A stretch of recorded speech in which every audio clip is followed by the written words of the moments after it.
Okay.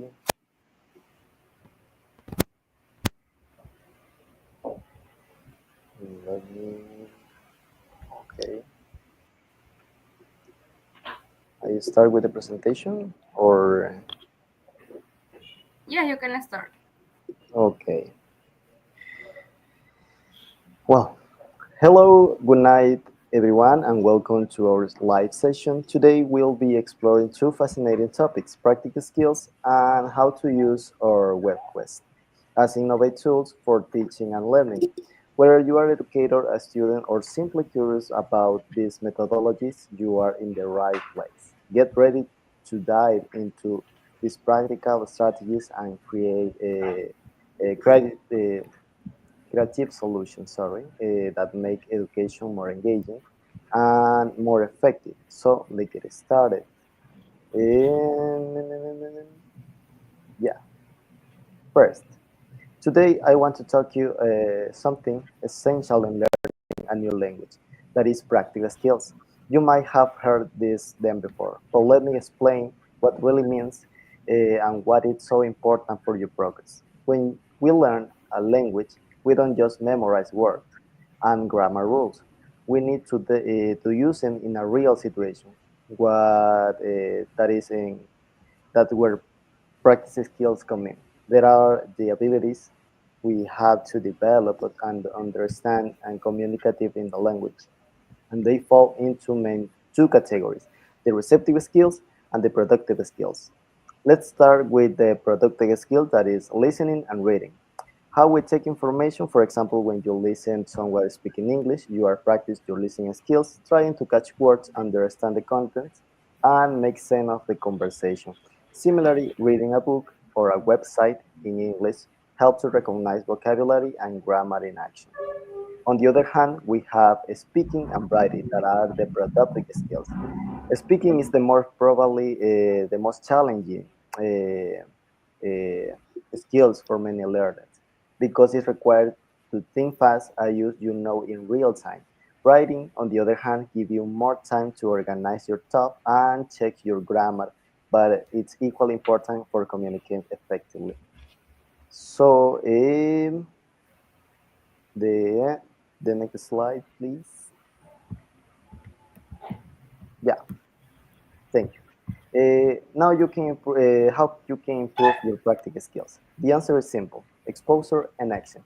Watch movies, listen podcasts, read books, and most importantly, don't be afraid to speak or write.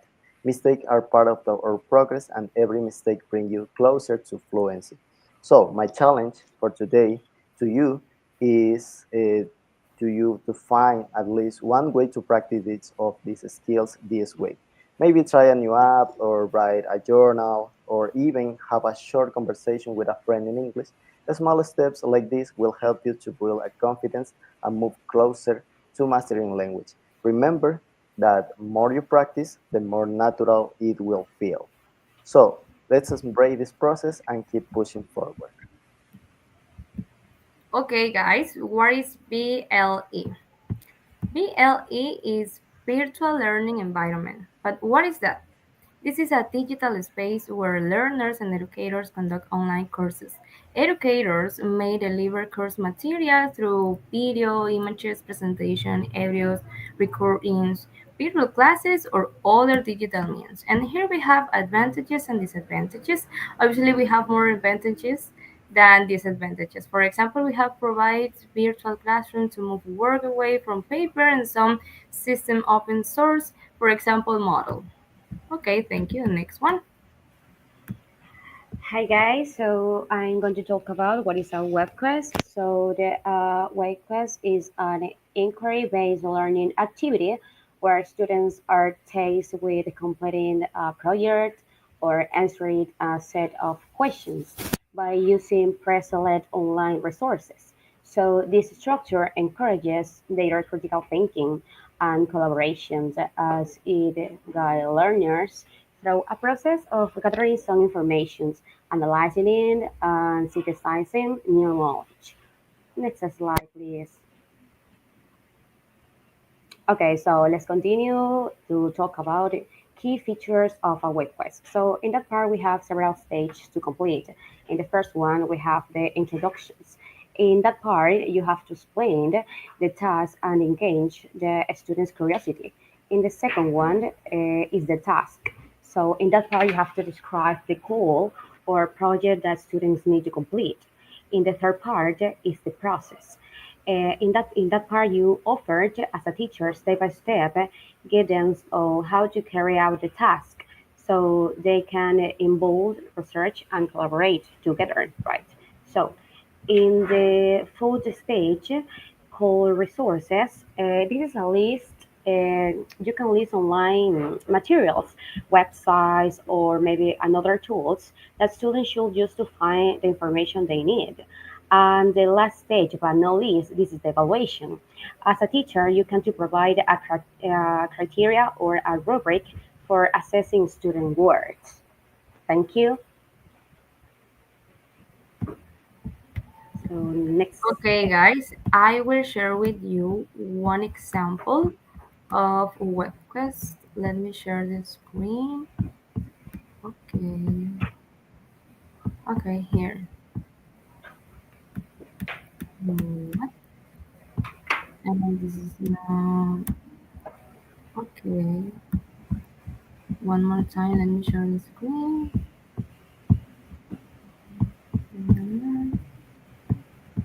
Okay, excellent, perfect. This is the title, Learn and Play. Here in this web quest, we have 5 sections. We have the first one, Introduction. In this part, you can find the introduction, the descriptions, or the characteristics of the activities.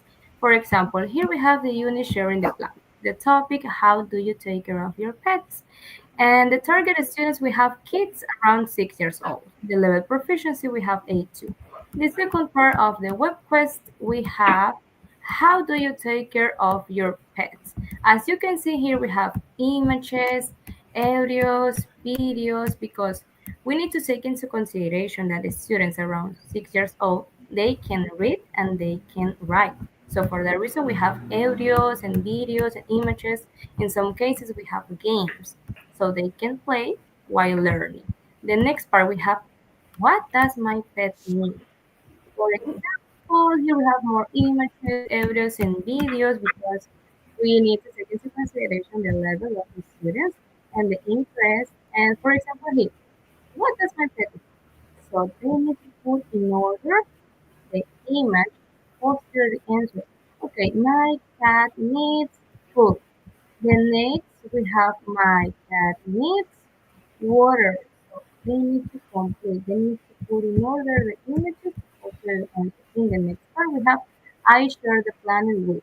In this case we have flashcards. So I share the planet with my cat. So they need to listen and then repeat. The next part I share the planet with my dog, and then I share the planet with my fish. So they don't need to read, they don't need to write. They just need to observe. They need to use the thinking routines. I look at it and I write. And the next part and the last one, we have one video, then audios, they need to listen, and images. And that's it, guys. Here in the web quest, you can use images, videos, audios. In some cases, you can add games. But if you want to use games, you need to create the games or the resources in the same platform. Thank you.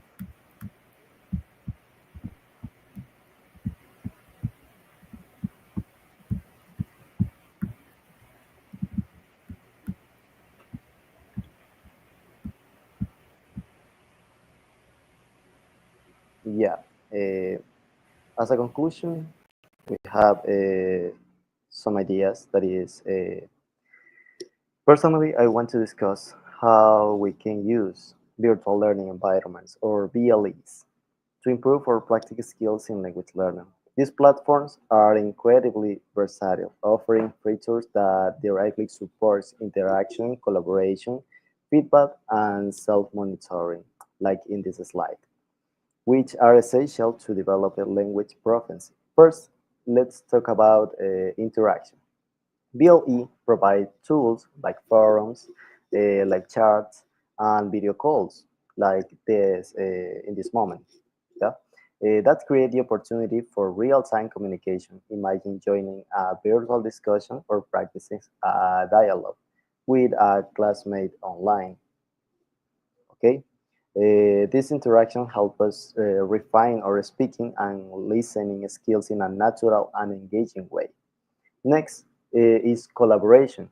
Many VLEs allow students to work together or in group projects, write share documents, or participate in role-playing activities. These tasks not only strengthen teamwork, but also provides meaningful ways to practice writing and solving some problems. This is an important skill in a second language. Through collaboration, we learn how to communicate effectively with others while enhancing our linguistic abilities. Now, let's focus on feedback. In a BLE, instructors can quickly provide our own assignment, and students can also receive peer review. This immediate input helps us to identify the areas we are doing well and where we need to improvement. Feedback, like it's a mirror. It shows us what we might miss or unknown and help us to improve step by step. Finally, the self-monitoring is a key feature of BLE. With tools like program trackers, quizzes, and self-assessment, learning can measure they develop and set goals. These tools encourage us to take responsibility and for our learning journey and become more aware of strengths and challenges.